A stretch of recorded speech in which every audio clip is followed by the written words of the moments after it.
রাঙামাটির ঝুলন্ত সেতু এখন আর ঝুলন্ত নেই। এটা হয়ে গেছে ডুবন্ত সেতু। তো আজকের ভিডিওতে কাপ্তাই লেকে রাঙামাটি আশ্রম বস্তি থেকে হাউস বোটে ঘুরবো অ্যান্ড কোথায় কোথায় গেলাম, কত খরচ হলো তার একটা ডিটেলস শেয়ার করবো আপনাদের সাথে। টাঙ্গুয়ার হাওরের তুলনায় রাঙামাটি বোটে ঘোরাটা এখন অতটা পপুলার না। আপনি চাইলে রাঙামাটি শহর থেকে অথবা কাপ্তাই শহর থেকে আসাম বস্তি আর আপনি যে রিসোর্টে উঠবেন সেই রিসোর্টের সাথে কথা বলে বোট ঠিক করতে পারবেন। আমরা যেহেতু আসাম বস্তি ছিলাম, সো ওখানেই কথা বলে একটা বোট ঠিক করে নিই। সব জায়গায় বোট কস্ট সেম। আগে থেকে কথা বলে নিলে আপনার লোকেশন অনুযায়ী সকালে বোটম্যান আপনার লোকেশনে চলে যাবে। আমাদের বোটটা ছিল দোতলা, বসার বেশ সুব্যবস্থা থাকায় আমরা ছাদে বসে প্রকৃতি দেখতে থাকি। লেকের এই মোমেন্টটা ছিল পুরাই ম্যাজিক্যাল। দূরের আকাশে দুই দিকে আলাদা আলাদা হয়ে বৃষ্টি হচ্ছিল। সকাল 9টায় শুরু করে সারাদিন সবগুলো প্লেস আপনাকে ঘুরিয়ে তারা বিকেল 5টায় ব্যাক দিবে।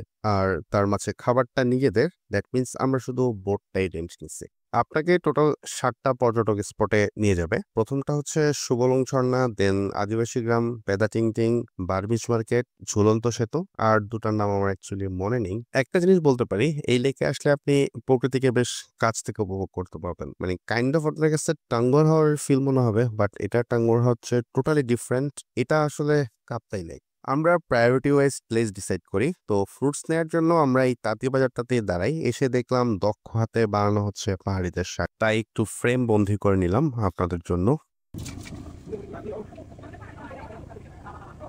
খাবারের প্রাইস মোটামুটি রিজনেবল ছিল, বিশেষ করে কলা অ্যান্ড আনারস একদম সস্তা, বাট ডাবের দামটা একটু বেশি ছিল। সো আমরা ডাবটা স্কিপ করি, বাট আমরা কলা কিনি। এখানে কলার দাম একদম রিজনেবল, আপনি চাইলে যথেষ্ট পরিমাণ কলা নিতে পারেন। আমরা মোট 100টা কলা কিনি অনলি 100 টাকায়। Did you guys imagine that? এখন আমরা ডিসাইড করি সরাসরি শুভলং ঝর্ণা দেখতে চলে যাব, বাট যাওয়ার পথে আমাদের পরে বরকল উপজেলা। এই উপজেলাটার বৈশিষ্ট্য হচ্ছে এটা পাহাড়ের উপর অবস্থিত। বাংলাদেশের একমাত্র উপজেলা যেটা পাহাড়ের উপর অবস্থিত।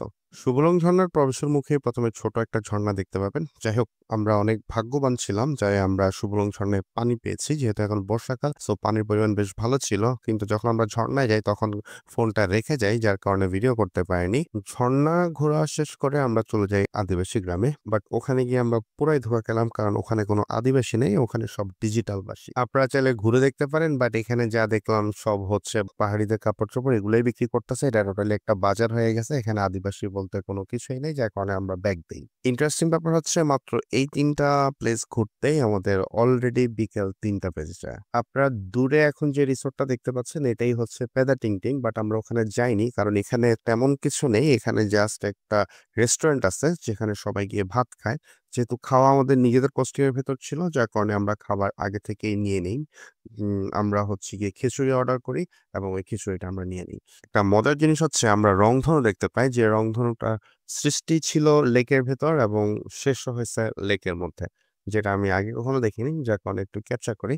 আর এটা আরেকটা রিসোর্ট ছিল, বাট এই রিসোর্টটার নাম আমরা যাই না, তাই আর ওদিকে যাওয়া হয়নি। এবার আমরা চলে যাই সরাসরি রাঙামাটি ঝুলন্ত ব্রিজের কাছে, কিন্তু গিয়ে টোটালি সারপ্রাইজ, কজ ঝুলন্ত ব্রিজ অলরেডি ডুবে গেছে।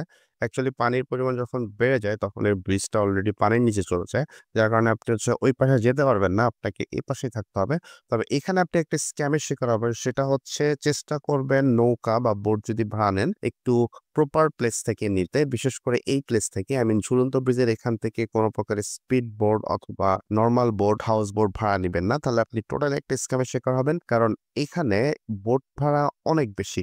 আমরা আমাদের টোটাল বোটে যত কস্টিং নিচ্ছে, এখান থেকে একটা স্পিড বোট মাত্র 30 মিনিটের জন্য সেল কস্ট নেয়। সকাল 9টা থেকে বিকেল 5টা পর্যন্ত আমাদের বোট কস্ট অনলি 3,500 টাকা।